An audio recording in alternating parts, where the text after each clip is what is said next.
Okay, so now we are beginning 49, Section 2, Part 2 of the set of videos, and we're going to continue looking at eye disorders.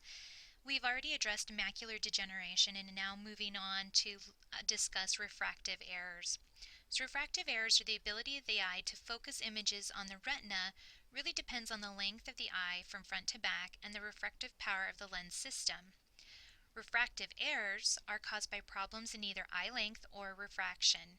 Myopia is nearsightedness, hyperopia, farsightedness, presbyopia, age-related changes in loss of elasticity of the lens, and astigmatism is curve of the cornea is uneven, causing an unfocused image on the retina.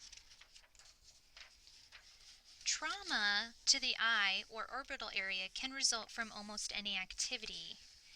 A hyphema is a hemorrhage in the anterior chamber from force applied to the eye, which breaks the blood vessels. The patient with hyphema is treated by bed rest in semi-Fowler's position to use gravity as an aid in keeping the hyphema away from the optical center of the cornea. A contusion of the eyeball is caused by traumatic contact with a blunt object. And a periorbital ecchymosis, or black eye, is a common contusion injury, is usually caused by blunt trauma and results in bleeding into the soft tissue. Lacerations are wounds caused by sharp objects and projectiles. Never remove a protruding object from the eyeball because it may be holding eye structures in place and will need to be removed surgically. Patients with penetrating eye injuries have the poorest chance of retaining vision in the injured eye. A vitreous hemorrhage can result from aging, systemic disease such as hypertension or diabetes mellitus, trauma, or it may occur spontaneously. A vitreous hemorrhage may absorb slowly with no treatment or can be sealed with laser therapy or surgical removal of the vitreous. Ocular melanoma is the most common malignant eye tumor in adults, occurring most often in the uveal tract among people in their 30s and 40s and associated with exposure to UV light. Enucleation, or surgical removal of the entire eyeball, is the most common surgery for ocular melanoma. On our next slide, we'll now look at reduced vision.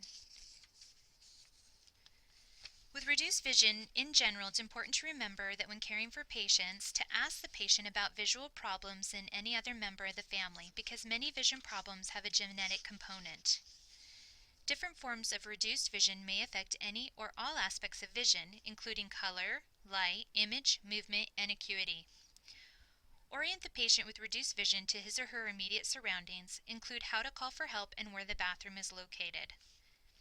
Identify the room of a patient with reduced vision without identifying the patient. Knock on the door before entering the room of a patient with reduced vision and introduce yourself. Use a normal tone of voice to talk with the patient who has a vision problem and normal hearing.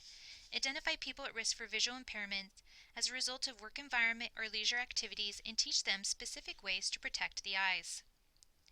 Encourage all adult patients older than 40 years of age to have an eye examination with measurement of intraocular pressure every year. Encourage all people to use polarizing sunglasses whenever outdoors in bright sunlight. Encourage all patients to wear eye protection when they are performing yard work, working in a wood shop or metal shop, using chemicals, or in any environment in which drops or particulate matter is airborne. Teach all patients to wash their hands before and after touching the eyes. Avoid performing an ophthalmoscopic examination on a confused patient. Refer patients with visual impairment to local resources and support groups. Teach patients proper techniques for self-installation of eye drops and eye ointment. Stress the importance of completing antibiotic regimes for eye infections. Teach patients at risk for increased intraocular pressure what activities to avoid. And teach patients with infections not to rub the eye to avoid infecting the other eye, and allow the patient and family the opportunity to express any concerns they have regarding reduced vision. Thank you, and this concludes Chapter 49.